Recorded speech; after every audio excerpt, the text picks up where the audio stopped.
the idea of being single, like through my adulthood, it became something that was like constantly in my mind. Being in college and graduating, still not having like found like my person, felt like I was hoping, and then it just like kept getting deferred. I think that's where lies can creep in on, you know, am I valuable? Like, am I worthy of this? Like, am I beautiful? Am I attractive?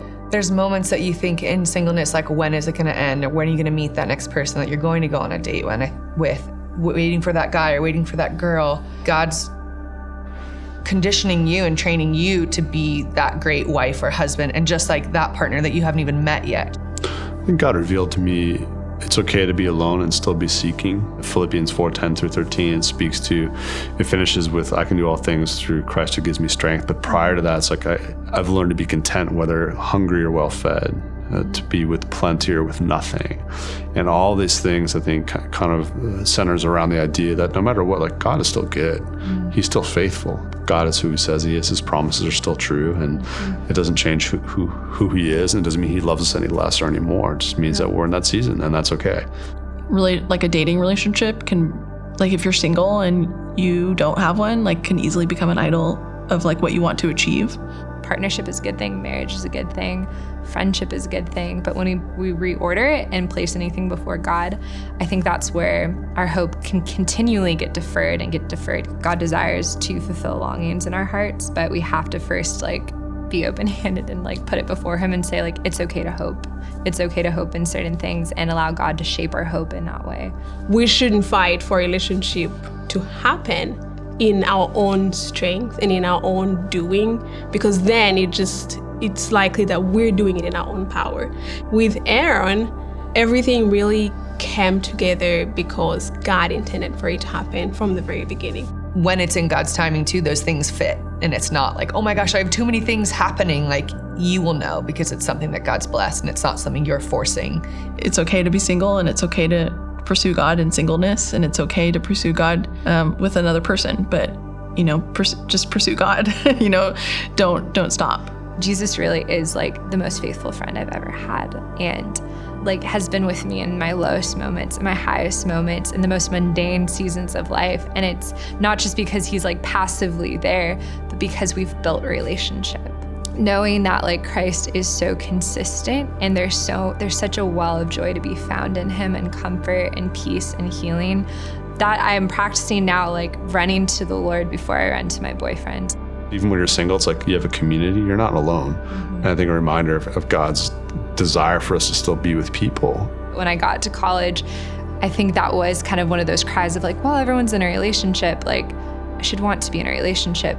But my prayer actually was for community. Being in community is, I think, what changed everything, because it held me accountable in the things that I wanted to achieve, but also the questions that I had about my faith. And I think that regular attendance, whether it's young adults or just your small group, is what helped me just have that sounding board of people that were praying, but growing. I wanted to grow in my faith, but I don't think I realized until I was in that small group that was the priority and what really helped me. I am single, widowed. My wife passed away 13 years ago. I get a call from the caretaker saying that my wife had just passed away. I get home, and you talk about relationships, and you talk about your church caring for you. There were elders from the church sitting in my living room. My small group is sitting in my living room.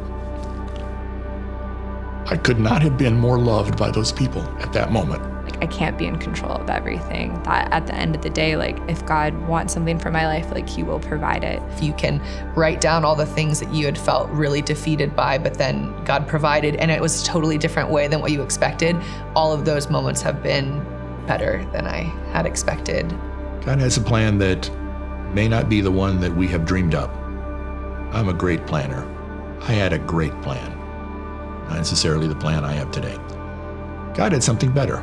You know, the idea is that you graduate high school, go to college, start a career, get married, have 2.3 kids, work for 45 years, get a gold watch, golf, and die.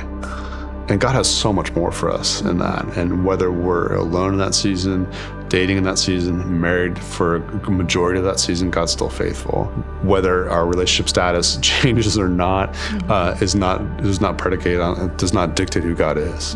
And enjoy being single. It's a lot of fun. You can do a lot of dumb things you don't get to do when you have to share your bank account with someone. There are so many things I do, including what I do here at Calvary, that I would not be able to do today if I was still married. It's been a season where God's personally used me in my singleness to I think, be available, or to be planting seeds, or to be serving on mission, or to be a part of high school ministry and all these different things. You may be single for a time, and God has a plan for someone for you. You may be single for a long time, and God has a plan for someone for you. You may be single for ever. What does God have for you? God has a plan for you at that too. So I would say whether you're single, like, press into community, like, rejoice in the fact that, like, it might feel lonely because your heart is longing for maybe a romantic relationship, but that joy of walking with people is going to remain even when you are in that relationship, and you're actually going to end up leaning on that a lot more when you realize, like, oh wow, like, this romantic relationship, which includes friendship in there, is not meant to satisfy every area of life. And community is like what every believer is called to, and it's available to every believer.